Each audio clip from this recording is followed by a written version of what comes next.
आप लोग क्या से देख पा रहे हैं कि जो है इसमें भी जो है बताया जा रहा है कि जो है धार्मिक आतंकवाद मुर्दाबाद और धार्मिक आतंकवाद का अंत होना चाहिए। इसकी जड़ें भारत में भी फैलती जा रही हैं। धर्म बदल रहा है लेकिन आतंकवाद नहीं बदल रहा।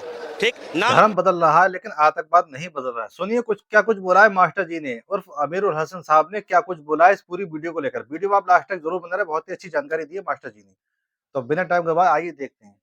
नाम पूछने वाले लोग कौन हैं, नाम के पीछे धर्म जानने वाले लोग कौन हैं और धर्म आइडेंटिफाई करने वाले लोग कौन हैं, उन पे कार्रवाई होनी चाहिए। सवाल यही है कि अब तक तो ये कहा जा रहा था कि आतंकियों का कोई मजहब नहीं होता, कोई धर्म नहीं होता, लेकिन अब लोग ये कह रहे हैं कि बताने की जरूरत नहीं, अब साफ दिखता है जिस तरीके से आतंकियों ने जो है ताबड़तोड़। यही राजनीतिकरण है, यही मुद्दे का राजनीतिकरण है कि भाई आज बताने की जरूरत नहीं है।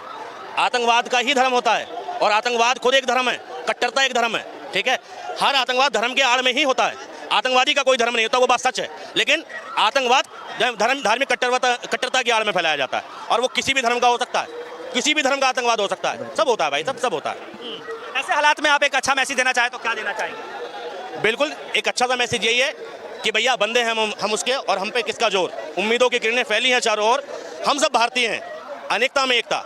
हम हिंदू हो, मुस्लिम हो, बिहारी हो, बंगाली हो, लेकिन हम भारतीय हैं। ये हमारे देश के लोगों को याद रखना चाहिए। और हम भारतीय हैं इसलिए हमारे दिल जुड़े हैं, हमारा कल्चर जुड़ा है और हमारा देश, हमारा वतन और हमारा तिरंगा सब एक ही है। एक तिरंगे के नीचे आना सीखो।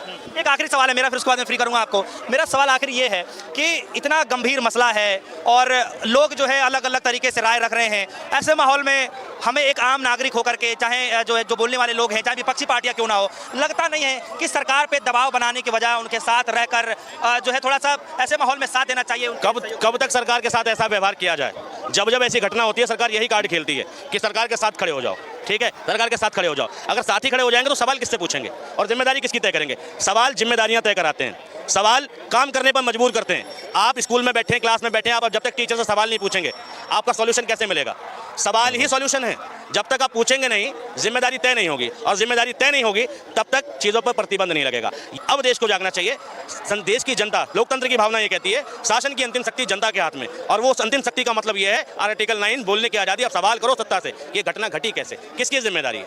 सरकार की जिम्मेदारी है, सरकार तय करे और सरकार को माफी भी मांगनी चाहिए, कार्रवाई भी करनी चाहिए आतंकवाद के खिलाफ, और जितनी जबरदस्त हो सके उतनी जबरदस्त करनी चाहिए, मगर जिम्मेदारी लेनी पड़ेगी सरकार को। उसी की चूक है, सरकार की इंटेलिजेंस की चूक है। जब कांग्रेस के टाइम पर आतंकवादी घटना घटती थी और जिम्मेदार कांग्रेस की सरकार होती थी, तो बीजेपी के टाइम पर आतंकवादी घटना घटने के बाद में बीजेपी जिम्मेदार क्यों नहीं है? क्यों नहीं होनी चाहिए? जब तुम आतंकवादी हमला कांग्रेस की सरकारों में हो, तुम कहो कि कांग्रेस की सरकार में बड़े आतंकवादी हमले होते थे, तो बीजेपी की सरकार में हो रहे तो बीजेपी जिम्मेदारी नहीं लेगी?